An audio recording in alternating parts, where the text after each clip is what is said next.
Oke guys, hari ini kita bersama Kang Farid. Nah, Buset. ini Kang Farid The Landing yang punya kopi Sa Sumedangkeun.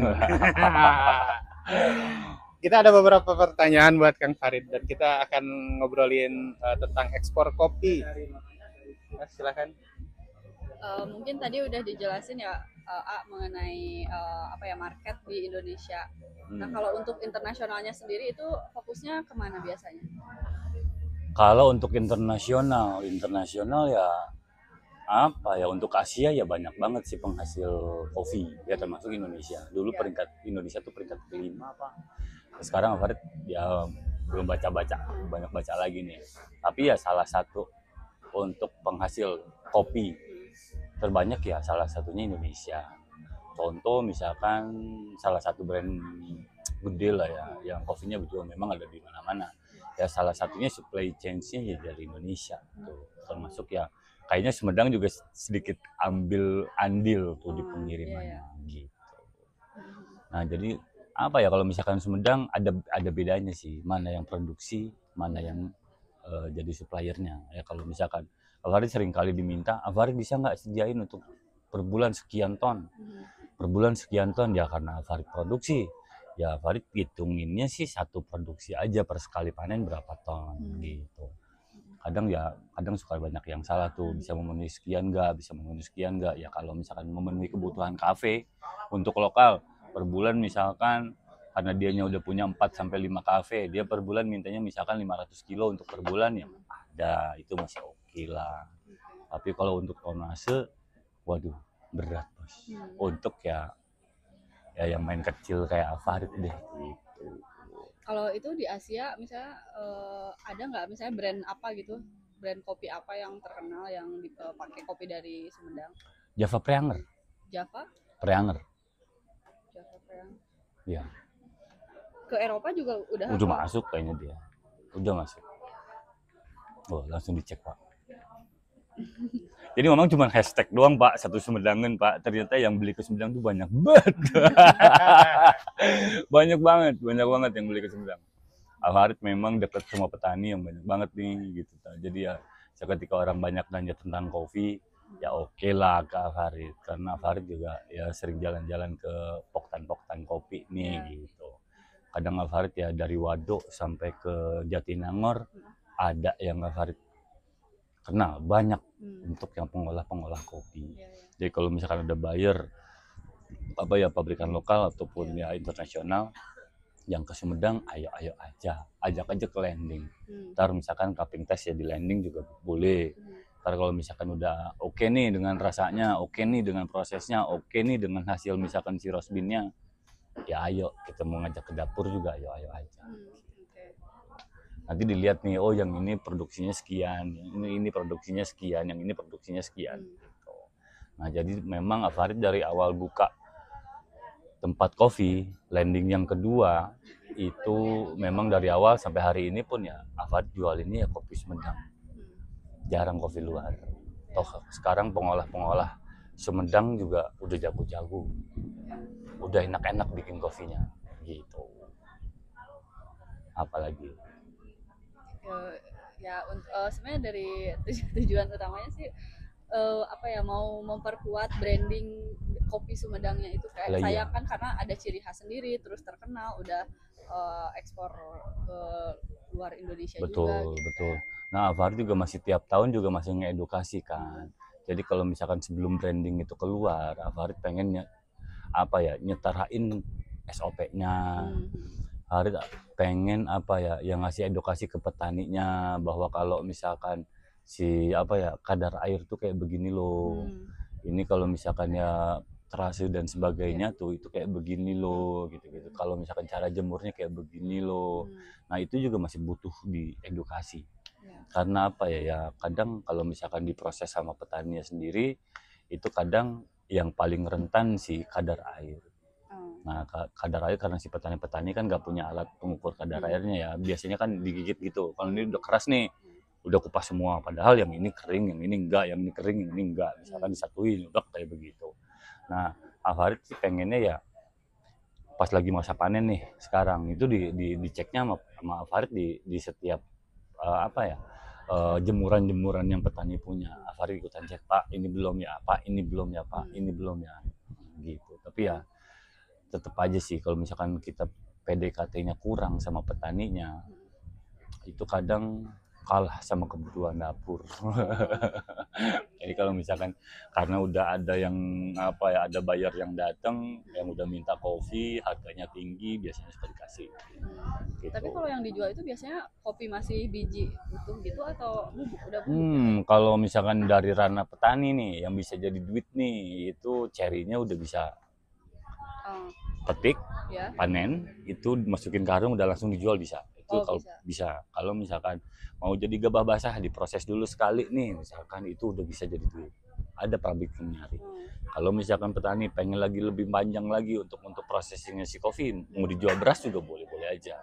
Nah, yang Farid jaga itu adalah satu, misalkannya pemetiknya, untuk menjaga gimana caranya jangan banyak yang hijaunya yang dipetik gitu. Nah, cara jemurnya misalkan kalau bisa di awal-awal ya itu bolak-baliknya agak sering tuh. Kalau misalkan mau bikin gabah basah juga prosesnya Farid kadang benerin tuh, edukasi langsung ke petaninya, begini loh biar hasilnya bagus gitu.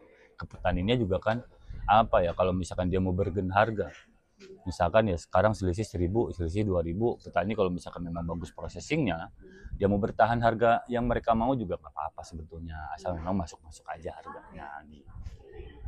Oke lah, ya Farid berapa tahun ya deket sama petani nih, udah sampai 7-8 tahun ya masih ada aja yang udahlah katanya kayak begitu. Ini udah Farid nih udah bagus nih, padahal itu Pak ini belum dong Pak. Farid gimana sih caranya kalau misalkan yang ini pengen bersih, yang ini hilang, yang ini nggak ada, yang ini dibuang kayak begitu. Farid udah nyari cangkeng dan sebagainya gitu. Ya udah, terus mau gimana gitu. Ya itu mah kalau misalkan pengen lebih tinggi. Misalkan contoh kayak begini deh. Harga ceri 10.000, harga gabah basah 35. Ya kan? Harga beras itu bisa jadi 90 sampai 100. Beras tuh yang bubuk? Enggak, beras kopinya yang green bean. Bean-nya gitu. Beras tuh green bean. Masih baru dipanen, udah dikupas kulitnya. Tapi belum hitam kayak yang biasa. Belum, itu roast bean. Oh, itu roast bean namanya. Itu roast bean. Oke. Nah, ya kalau misalkan di kopi juga kan ada kalau misalkan baru dikupas, terus dimasukin karung, terus dijual. Nah, si beras yang baru keluar dari mesin coolernya itu namanya beras asalan. Itu masih butuh butuh disortir lagi, dibersihin lagi cangkangnya, misalkan yang masih tertinggal di kumpulan itu ya dibuangin dulu, yang hitamnya dibuangin dulu. Gitu tuh. Kalau misalkan si Arabica pengen lebih jauh lagi, pengen jadi specialty, masih di grading dulu, terus sizingnya masih sama semua gitu. Oh, itu lebih ribet. Iya, kalau misalkan paling on top itu di Arabica ya specialty. Nah, tapi kalau untuk Robusta itu fine Robusta juga sama, itu mesti ukuran bijinya tuh rata semua. Kalau misalkan grade hiji bisa jadi ada yang kecil masih masuk, ada yang paling kecil banget misalkan masih masuk tuh gitu. Itu tapi bersih nih gitu, udah nggak ada defect gitu. Ada defect paling 0,sekian %. Sama juga nih di Arabica juga saya begitu. Jadi kadang kalau misalkan kita nggak tahu ketentuan setiap negara juga bingung sendiri. Jadi kadang ya kita yang produksi ya sudahlah, kalau misalkan memang ada kapal yang bisa nganterin ke Singapura, ya udahlah, kita cuma sampai ke gudangnya mereka juga cukup sebetulnya. Biar bagi-bagi aja si gudang, ya udah yang nganterin kopi kita sampai negara yang ngorder sama mereka gitu. Distributornya di sini apa di mana? Banyak di Bandung juga ada, di Bandung. Ada beberapa banyak. Bayar nih banyak. Tapi ada yang kayak distributor khusus nerima yang Sumedang aja gitu nggak? Biasanya nggak juga sih. Kalau misalkan yang distributor itu udah banyak ya, udah macam-macam dari manapun itu. Karena cakupannya ya udah per bulan tadi tuh. Gitu. Karena Farid enggak. Farid belum menerima sampai hari ini juga nggak menerima sampai yang Farid mesti return sekian ton per bulan. Belum sih, belum. Tapi kayaknya ya ketika besok lusa udah tambah banyak petani Farid ya oke aja sih. Tapi tahun ini belum. Tapi memang kalau menurut Kang Farid nih, Hmm. potensi kopi Sumedang untuk nembus pasar dunia itu gimana? Nampol kan udah kalau untuk kelas dunia, Saat tapi ini bukan sudah, di ya sudah. tapi berarti itu bukan hanya tempat saja, tapi faktor petani juga kayak tadi dijelaskan sangat penting gitu. Iya betul betul. Nah Iya. yang udah kenceng namanya itu nggak di Arabica, nggak di Robusta, malah di Excelsa. Oh, Excelsa. Yang kemarin. Bedanya apa? Silakan Pak dijelaskan. Jadi si kopi itu ada 4 sebetulnya. 4 jenis. Ada 4 macam nih. Arabica, Robusta, Excelsa, Liberica. Nah, ada 4 tuh.